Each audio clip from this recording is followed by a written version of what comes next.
The morning mist clung to the cobblestones of Florence as Lorenzo walked through the narrow streets, his footsteps echoing against the ancient walls that had witnessed centuries of political intrigue. In his leather satchel, he carried a worn copy of Niccolò Machiavelli's Il Principe, its pages yellowed with age and marked with countless annotations. Today, more than any other day, he understood the weight of the Florentine philosopher's words: power belongs not to those who are transparent, but to those who master the art of strategic opacity. The year was 1503, and Lorenzo had spent the better part of his adult life observing the mechanisms of power in Renaissance Italy. He had watched princes rise and fall, witnessed the destruction of those who wore their intentions on their sleeves, and studied the triumph of those who understood that true strength lay not in the display of force, but in the cultivation of unpredictability. As he made his way through the bustling marketplace, vendors hawking their wares and citizens going about their daily business, Lorenzo reflected on the profound truth that Machiavelli had captured in his revolutionary treatise: when you become unreadable, you become uncontrollable. The concept seemed deceptively simple, yet its implications reached into every corner of human interaction. Those who allowed themselves to be easily read, who displayed their emotions, intentions, and strategies with transparent clarity, inevitably found themselves at the mercy of others who could anticipate their moves, exploit their weaknesses, and manipulate their predictable responses. Lorenzo had seen this principle play out countless times in the political arena, where ambassadors who revealed too much in negotiations found themselves outmaneuvered, and rulers who telegraphed their military intentions discovered their enemies always one step ahead. But the principle extended far beyond the realm of politics and warfare.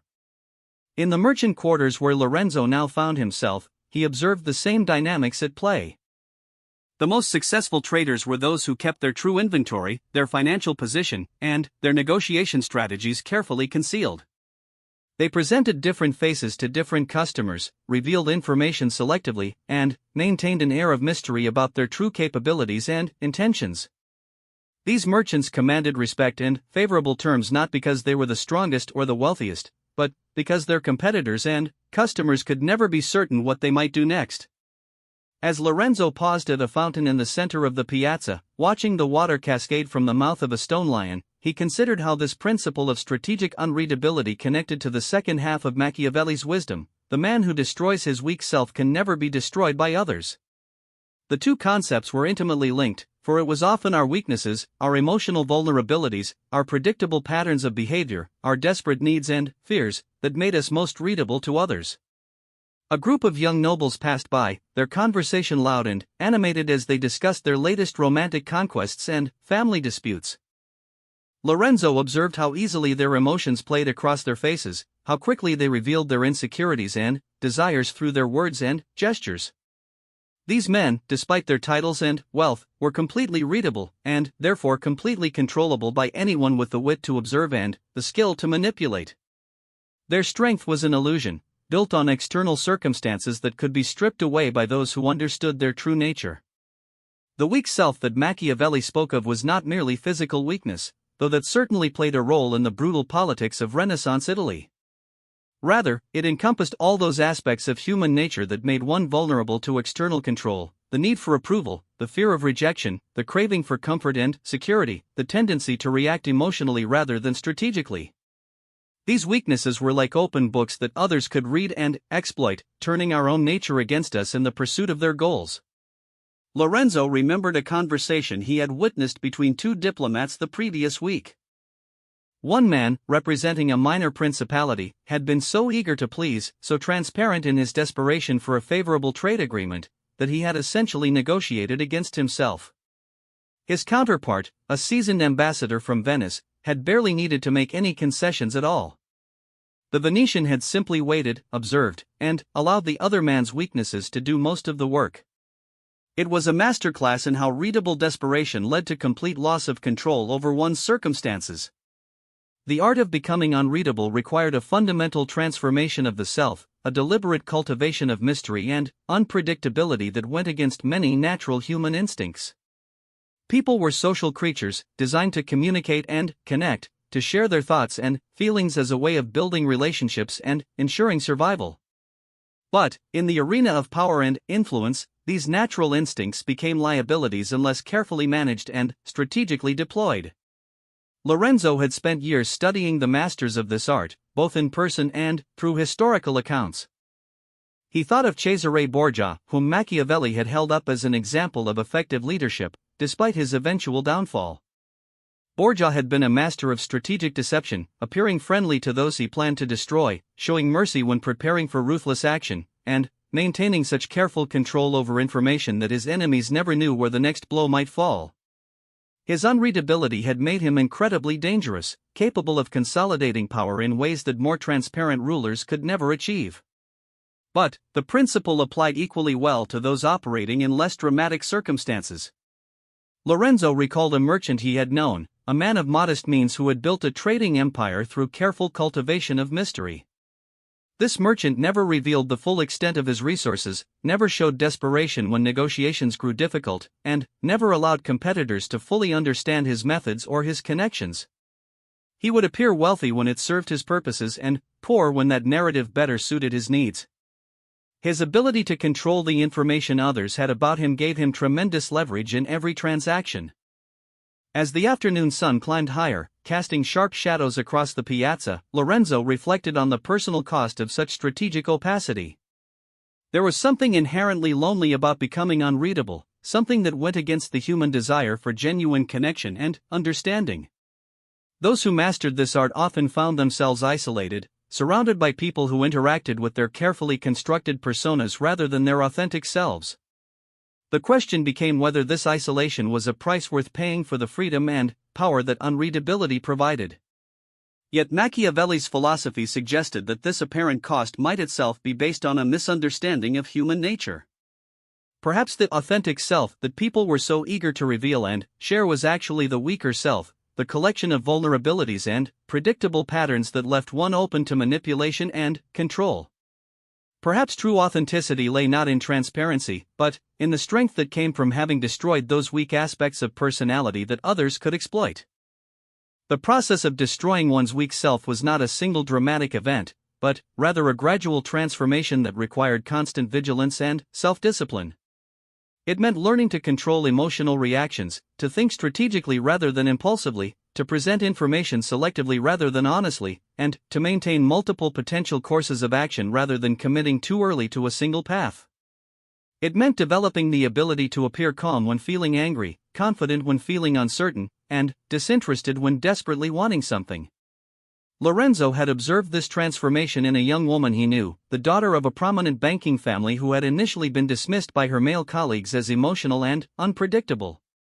Rather than fighting this perception directly, she had learned to weaponize it, allowing people to underestimate her while she quietly built alliances, gathered information, and positioned herself for strategic moves. She became unreadable not by suppressing her emotions, but by learning to deploy them selectively and strategically. When she finally revealed her true capabilities and ambitions, those who had dismissed her found themselves completely unprepared for her competence and determination. The streets of Florence seemed to whisper with the stories of those who had mastered this art and those who had fallen victim to their own transparency.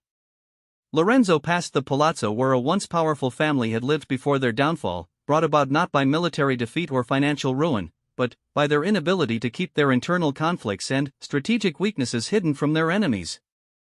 Their readable nature had made them predictable, and their predictability had made them controllable by more cunning rivals. In contrast, the Medici family had maintained power for generations partly through their mastery of strategic opacity. They revealed different aspects of themselves to different audiences, maintained multiple channels of influence and information, and never allowed any single person or faction to fully understand their capabilities or intentions. Even when they appeared to be in retreat, they were often maneuvering for a stronger position, using their unreadability to create opportunities that more transparent rulers could never have accessed. The philosophical implications of Machiavelli's insights extended beyond mere political maneuvering into fundamental questions about human nature and social interaction. If becoming unreadable was truly the path to becoming uncontrollable, then conventional wisdom about honesty, transparency, and authentic communication needed to be carefully re-examined. Perhaps these virtues, while valuable in certain contexts, became dangerous when applied universally without regard to the strategic implications. Lorenzo considered the various methods by which people made themselves readable to others, often without realizing the extent to which they were revealing information that could be used against them. Facial expressions, body language, patterns of speech, social media posts, spending habits, relationship choices, career decisions, all of these provided windows into a person's psychology, priorities, and likely future behavior. Those who learned to control these channels of information while simultaneously becoming expert at reading others gained enormous advantages in every form of human interaction. The market square had grown busier as the day progressed, and Lorenzo found himself surrounded by a perfect laboratory for observing these principles in action. A group of merchants was engaged in heated negotiations over the price of grain, their voices carrying across the square as they argued and gestured. The eventual winner of this negotiation would likely be the one who best concealed his true position while most accurately reading the positions of others. The merchant who appeared desperate would pay too much, the one who seemed too eager to sell would receive too little, but the one who maintained strategic ambiguity about his needs and capabilities would be able to drive the hardest bargain. Near the fountain, a young couple was engaged in what appeared to be an intimate conversation, their body language and facial expressions revealing the entire emotional dynamic of their relationship to anyone with the skill to observe. The woman held all the power in this interaction, not because she was more attractive or more intelligent, but because she had learned to control the information she revealed about her feelings and intentions. Her partner, meanwhile, wore his emotions openly, making himself completely readable and, therefore, completely controllable within the context of their relationship. These observations led Lorenzo to contemplate the educational implications of Machiavelli's philosophy. Traditional education focused heavily on knowledge acquisition, skill development, and moral instruction, but very little attention was paid to strategic thinking, information control, and the cultivation of psychological strength. Students were taught to be honest, open, and collaborative, but they were rarely prepared for a world in which these qualities, however admirable in principle, could become liabilities when dealing with those who had mastered the arts of deception and manipulation. Perhaps true education needed to include training in strategic thinking, in the controlled revelation of information, and in the development of psychological resilience that would allow individuals to destroy their weak selves before others could exploit those weaknesses.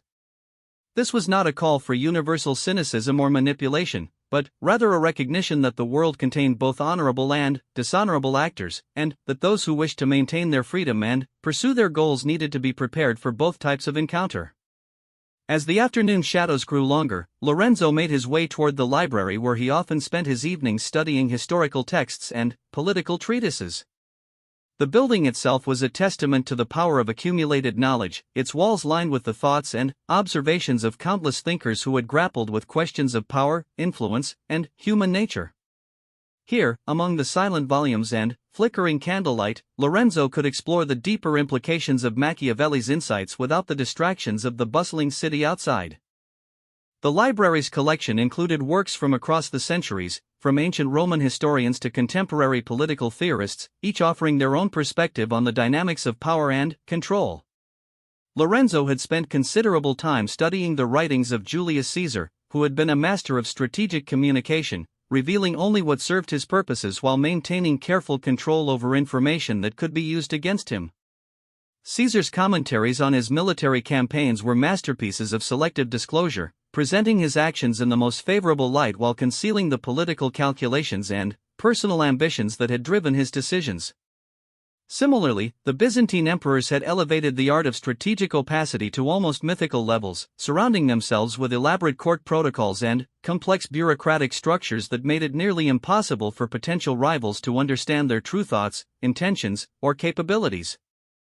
The very architecture of the imperial palace had been designed to reinforce this unreadability, with multiple chambers, hidden passages, and ceremonial spaces that allowed the emperor to control how and when he was seen by different audiences. These historical examples demonstrated that the principle of strategic unreadability was not merely a product of Machiavelli's Renaissance context, but rather a fundamental aspect of human power dynamics that had been recognized and applied across different cultures and time periods.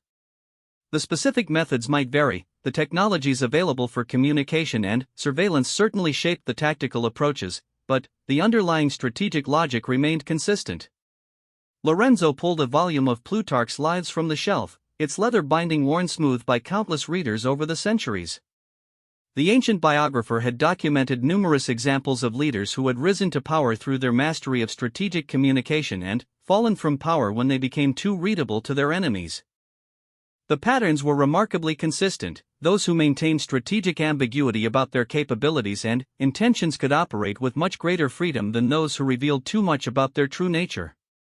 But the library also contained cautionary tales about the dangers of taking strategic opacity too far. Leaders who became so unreadable that they lost the ability to inspire loyalty, build genuine alliances, or communicate their vision effectively often found themselves isolated and ultimately powerless.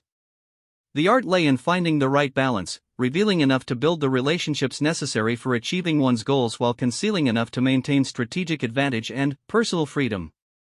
As Lorenzo settled into his usual reading chair, surrounded by the accumulated wisdom of centuries, he began to formulate a more nuanced understanding of Machiavelli's philosophy.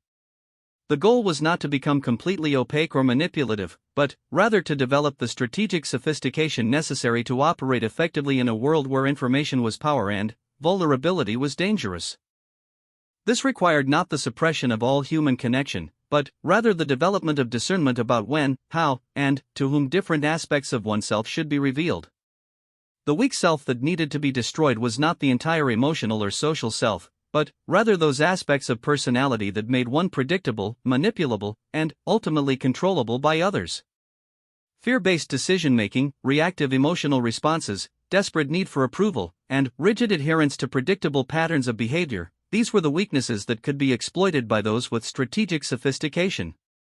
In their place, the strong self that emerged would be characterized by emotional regulation, strategic thinking, selective disclosure, and the ability to maintain multiple potential courses of action while revealing one's true intentions only when doing so served one's purposes. This strong self would be unreadable not because it was deceptive or dishonest, but because it had developed the sophistication necessary to operate effectively in complex social and political environments. The candles in the library had burned lower as Lorenzo continued his reflections, their flickering light casting dancing shadows on the ancient texts that surrounded him. Outside, the sounds of the city had grown quieter as evening approached and the citizens of Florence returned to their homes for the night. But, inside the library, surrounded by the thoughts of history's greatest strategic minds, the exploration of these timeless principles continued. Lorenzo began to consider the practical applications of these insights for individuals who were not princes or political leaders but rather ordinary people seeking to navigate the complexities of daily life. The merchant who needed to negotiate favorable terms with suppliers, the artisan who wanted to build a successful workshop, the scholar who hoped to gain the patronage necessary to continue his research, all of these individuals could benefit from understanding the strategic value of controlled information disclosure and psychological strength. The key lay in recognizing that every human interaction contained elements of strategic communication, whether the participants were conscious of this fact or not. Even seemingly casual conversations involved the exchange of information that could influence future interactions and shape the balance of power between the individuals involved. Those who approached these interactions with strategic awareness, understanding what information to reveal, what to conceal, and how to read the strategic communications of others, possessed significant advantages over those who communicated without such awareness. This did not mean that every interaction needed to become a Machiavellian power struggle, but rather that understanding these dynamics allowed individuals to make more informed choices about how they presented themselves and responded to others. Sometimes transparency and vulnerability were strategically advantageous, sometimes opacity and strength served one's purposes better. The crucial skill lay in developing the discernment to recognize which approach was most appropriate for each situation. Lorenzo thought of the various professionals he had encountered who had intuitively mastered these principles without necessarily having studied political philosophy. The physician who maintained just the right balance of confidence and humility when treating patients, revealing enough knowledge to inspire trust while concealing enough uncertainty to maintain authority. The teacher who could control classroom dynamics through selective disclosure of approval and disapproval, keeping students engaged and motivated without becoming predictable in his responses. Even the successful courtesan, whose livelihood depended entirely on her ability to manage information and maintain strategic advantage in her relationships with powerful men, demonstrated sophisticated understanding of these principles. she revealed different aspects of herself to different clients, maintained multiple potential alliances while avoiding complete dependence on any single patron, and cultivated an air of mystery that made her more valuable than those who were completely available and predictable. These examples illustrated that strategic sophistication was not the exclusive domain of political leaders, but rather a valuable skill set that could enhance effectiveness and protect freedom in virtually any context. The specific tactics might vary depending on the situation and the individual's goals, but the underlying principles remained consistent across different domains of human activity. As the night deepened and the library grew quieter, Lorenzo began to synthesize his thoughts into a more comprehensive understanding of how these principles might be applied constructively rather than manipulatively. The goal was not to become a master manipulator who exploited others' weaknesses, but rather to develop the strength and sophistication necessary to pursue one's legitimate goals without becoming vulnerable to those who might seek to exploit or control. This required a fundamental shift in perspective from seeing oneself as a victim of circumstances to recognizing oneself as an active agent capable of shaping those circumstances through strategic action. The weak self that needed to be destroyed was largely defined by its reactive nature, its tendency to respond to external pressures without strategic consideration, to reveal information without calculating the consequences, and to make decisions based on immediate emotional impulses rather than long-term strategic thinking. The strong self that would emerge from this transformation would be characterized by proactive rather than reactive behavior, by strategic rather than impulsive decision-making, and by sophisticated rather than naive communication. This transformation was not about becoming cold or calculating, but rather about developing the emotional and intellectual maturity necessary to operate effectively in complex social environments while maintaining one's integrity and pursuing one's authentic goals. Lorenzo rose from his chair and moved to the window, looking out at the darkened streets of Florence where only a few torches still flickered in the distance. The city that had given birth to Machiavelli's insights continued to operate according to the principles he had identified, its citizens navigating complex webs of relationship, influence, and power that required exactly the kind of strategic sophistication that Il Principe had described. But these principles extended far beyond the specific context of Renaissance Italian politics. They spoke to fundamental aspects of human nature and social interaction that remained relevant regardless of the specific political or cultural context. The technologies of communication might change, the specific forms that power took might evolve, but the underlying dynamics of information, influence, and control remained remarkably consistent across different historical periods and cultural contexts. In the flickering candlelight, Lorenzo opened his notebook and began to write, attempting to capture the insights that had emerged from his day of observation and reflection. The process of becoming unreadable, he wrote, was not about becoming deceptive or manipulative, but rather about developing the strategic sophistication necessary to maintain one's freedom and pursue one's goals in a world where information was power and vulnerability was dangerous. The destruction of the weak self was similarly not about suppressing one's humanity, but rather about eliminating those aspects of personality that made one predictable, manipulable, and ultimately controllable by others. This required the development of emotional regulation, strategic thinking, and the ability to make decisions based on long-term considerations rather than immediate impulses. The result of this transformation was not a cold, calculating individual who cared nothing for human connection and moral principle, but rather a sophisticated person who understood how to navigate complex social dynamics while maintaining their integrity and pursuing their authentic goals. Such a person would be unreadable not because they were deceptive, but because they had developed the strength and sophistication necessary to reveal different aspects of themselves to different